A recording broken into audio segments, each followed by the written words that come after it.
Gitu. Pak, nah ini dia. Ada tentang kesembuhan, Pak. Nah, seberapa penting dokter dan obat bagi kesembuhan orang percaya, atau kita hanya cukup berdoa aja dan kita berserah aja? Kan ini yang jadi perdebatan. Tuhan. Gimana Michael? Ya, Pak Dauto nih. Sehat semua? Semua sehat, sip. Sudah Nusantara? Santai saja. Kita tunggu update-nya. Pasti kalau Pak Dauto nih sudah divaksin pasti udah bilang ya Nusantara nanti. Puji Tuhan. Pak Daud, kemarin saya nyetir daerah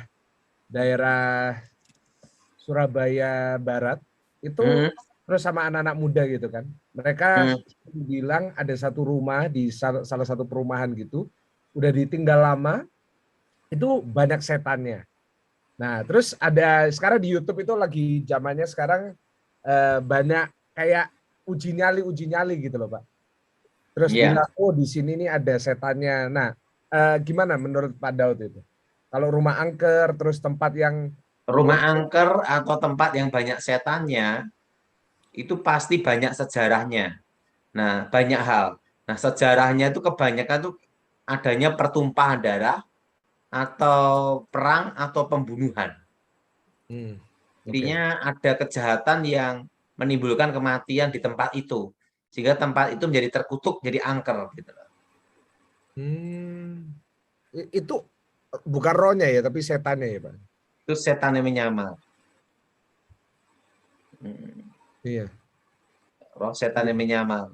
Setannya menyamar, akhirnya ganggu. Saya pernah dengar di salah satu hotel di Surabaya soalnya kayak gitu, Pak. Sering ada orang yang, oh bukan di Surabaya aja, di Lawang. Tiba-tiba bisa pindah kamar. Itu emang benar, Pak?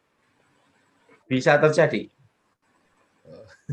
Kemungkinan itu sangat terjadi. Oke. Karena setan itu bisa pindah badan orang ke tempat yang lain tuh bisa. Termasuk Nah, orang repotnya dipindah setan ke kandang kebo kan gitu. Kalau ke kamar lain masih lumayan ya, Pak ya. Kalau ke kandang kebo masalah. Iya, Pak. Puji Tuhan. Oke, kita jadi ngerti. Nah, Pak Daud ada pernah terjadi. Ya, gimana Pak? Ada cerita dipindah ke mobil atau bis aja bisa dipindah ke satu tempat. Bis dan mobil, wow. Atau mobil, tiba-tiba masuk ke tengah hutan gitu. Sering ya Pak dulu? Sering terjadi. Iya Pak. Gimana, Pak Eko? Ya, Pak Daud ada topik apa Pak? Ada kisah apa Pak? Ya. Yang pengalaman mungkin pesan Tuhan selama satu minggu ini. Udah lama kita nggak ngobrol. Ya, ini Michael. Yang penting itu ini minggu-minggu ini Michael ya. Saya berdoa sungguh-sungguh untuk apa? Supaya terjadi perubahan atas bangsa ini. Perubahan dalam apa Pak? Politik, kesehatan atau gimana? Ya, kesehatan dan pertobatan lah terutama Michael. Karena saat ini ya Michael ya. Iya. Ini kan sudah mulai terjadi daya beli masyarakat turun, harga-harga naik toh Michael. Iya. Nah, tahun depan kita semua akan masuk melalui inflasi Michael. Iya. Tapi inflasinya saya berdoa supaya terkendali Michael. Amin. Nah, jadi makanya kan dari tahun 2020 saya nyuruh Michael ini supaya berkebun. Ya. Ini Pak Pendeta dulu yang ngomong, saya menunjukin ke Michael, nanti akan saya ngomongkan di sini. Oke, mau di WA kah Pak? Iya. Oke, jadi Pak Daniel, kalau kita bicara tentang akhir zaman, sekarang ini masa-masa seperti ini akhir zaman kah Pak? Ya, kita memasuki akhir zaman. Tapi pembahasan itu tentang akhir zaman itu udah ada sejak saya belum lahir pun udah ada pembicaraan itu. Nah, yang benar yang mana Pak? Soalnya kan sebagai hamba Tuhan yang sebagai S3 doktor gitu. Nah, menurut pendapat Pak Pendeta Sutoyo gimana? Kan begini, di dalam Alkitab, zaman itu kan dibagi dua ya. Jadi bagi orang-orang perjanjian lama mengatakan akhir zaman itu adalah lahirnya Tuhan Yesus. Oh iya. Nah, kemudian zamannya Tuhan Yesus, akhir zaman itu adalah Pentakosta. Nah, jadi kalau kita mengikuti Pentakosta itu adalah ya hari-hari ini memang hari-hari akhir zaman, gitu ya. Oh. Jadi akhir zaman. Nah, sebenarnya ketika kita ini mendengar akhir zaman, sebenarnya kita ini dimotivasi ya, didorong supaya kita ini melakukan tugas kita sampai selesai. Jadi seperti apa? Seperti Paulus ya, zamannya Paulus itu kan abad pertama ya. Jadi dia mengatakan apa? Yesus segera datang. Pada saat itu Paulus mengatakan Yesus segera datang, tapi sampai sekarang belum datang. Jadi kata segera di situ adalah untuk mendorong supaya orang-orang Kristen ini satu itu adalah melaksanakan tugas, tugas penginjilan itu. Ya, selain sekarang ya. Jadi sekarang ini adalah kesempatan untuk memberitakan Injil. Nah, kemudian yang kedua, kalau segera datang berarti kita harus secara rohani itu mempersiapkan diri. Kapan saja Yesus datang, kita ini siap diangkat. Gitu ya. Karena banyak orang yang masih karena situasi enak, kemudian nggak peduli dengan kehidupan rohani, nggak peduli dengan hubungan dirinya dengan Kristus, gitu, nggak melaksanakan tugasnya. Dia ngomong ya kalau sudah tua akan rajin, gitu ya. Kalau sudah punya rumah baru dia akan melayani atau setia kepada Tuhan. Kalau sudah menikah dan seterusnya, gitu ya. Nah, jadi saya terdorong dengan kata-kata Paulus, gitu ya. Paulus itu berbicara pada abad pertama, dia mengatakan Yesus datang. Segera datang, gitu ya. Jadi istilah segera ini adalah merupakan satu kata yang memotivasi, gitu ya, supaya umat percaya itu adalah melakukan dengan cepat, gitu ya. Contoh saja kalau kita ini ujian, gitu ya. Ujian itu kan dibatasi oleh waktu. Ketika pengawas ujian mengatakan waktunya segera selesai, apa yang dilakukan oleh peserta ujian? Cepat-cepat, ya kan, cepat-cepat untuk menyelesaikan. Nah, sama. Jadi kata Yesus segera datang ini merupakan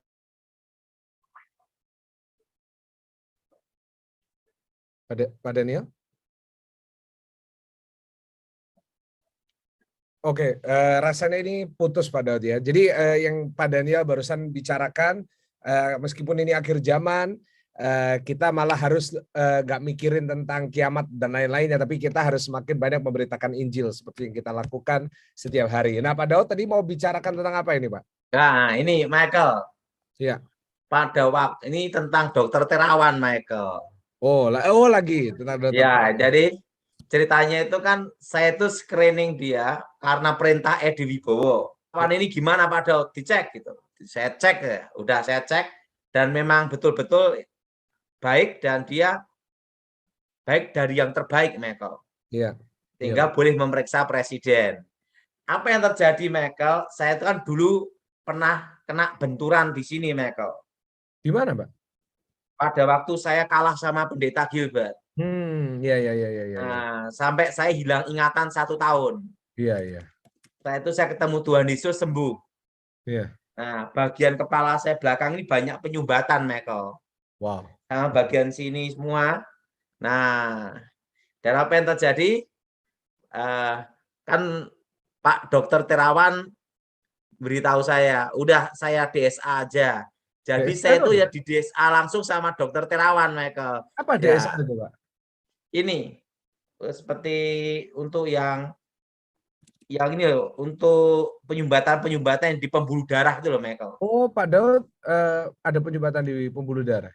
Oh, penyumbatannya kan tahu sendiri, Michael. Yang waktu jatuh itu, tapi juga karena makan lemak-lemak, ya tengkleng, ya sancam gitu. Trigliserid saya tuh hampir 600, Michael. Oh, iya, iya, iya, iya, iya. Nah, sama dokter Terawan, untuk Pak Daud saya tanganin sendiri gitu.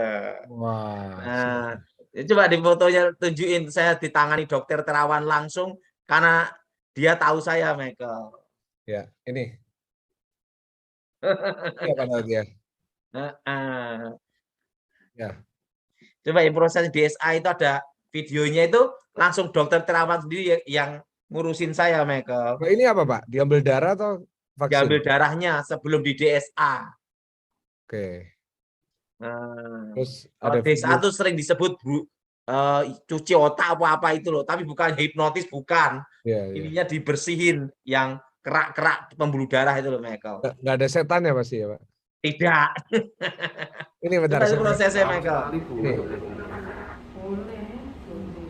Itu Pak Daud. Iya. Itu dokter Terawan kan yang berdiri itu, Michael. Kapan ini, Pak? Baru aja, Michael. Baru operasi, Pak Daud. Ya, di bagian selakangan. Untuk di bagian sini, Michael. Iya, Pak. Termasuk jantung, Michael. Iya. Untuk dibersihkan pembuluh darah. Wah, berarti bentar lagi ada tindakan yang lain ini, Pak. Vaksin. Dokter Terawan beritahu saya, khusus Pak Daud, saya yang nanganin. Tepuk tangan sendiri, mantan Menteri Kesehatan ya, Pak ya? Kenapa? Karena ajudannya yang ngasih map untuk screening dia. Iya. Yang zaman Pak Edi Wibowo itu, saya kan diperintahkan Edi Wibowo untuk mencengkrening dokter Terawan. Iya, Pak Daud. Nah, enggak taunya ajudannya itu sekarang ikut dokter Terawan, Michael. Oh. Jadi yang bagian screening sekarang ganti di screening. Ganti diperiksa. Iya, Pak Daud. Haleluya.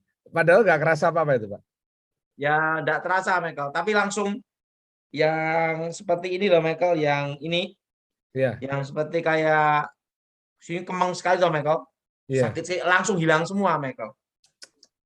Wah, Pak Daud ini langsung endorse ya, Pak ya? Hah? Endorse. Langsung bagian sininya yang kan saya sering karena kena benturan tuh sini sakit sekali, Michael. Langsung hilang juga, Michael. Wah, luar biasa. Ya Tuhan pakai dokter Terawan lah, Michael. Iya. Dokter Terawan ngomong khusus Pak Daud, saya yang nangani. Hari sendiri dulu. Pak, nah ini dia. Ada tentang kesembuhan, Pak. Nah, seberapa penting dokter dan obat bagi kesembuhan orang percaya, atau kita hanya cukup berdoa aja dan kita berserah aja? Kan ini yang jadi perdebatan. Apakah ya gimana, Pak? Pertama berdoa. Nah, kedua Tuhan juga bisa pakai dokter. Buktinya saya juga pakai dokter Terawan. Benar Pak Daud. Tapi kalau dokter Terawan tuh jenius, Michael. Itu kan terkenal di dunia tuh, Michael. Ya, Pak. Makanya saya kalau yang nangani badan saya tidak mau yang kaleng-kaleng punya. Siapa Daud? Itu dokter Terawan langsung itu, Michael. Ya, itu di videonya kelihatan ya. Saudara semua yang di rumah di YouTube sudah bisa lihat. Wah, luar biasa. Nggak sakit sama sekali. Enggak. Iya. Jadi kan mata saya ini ada kayak belereng-belereng agak kurang jelas tuh loh, Michael. Ya. Begitu di langsung terang semua, Michael. Wah.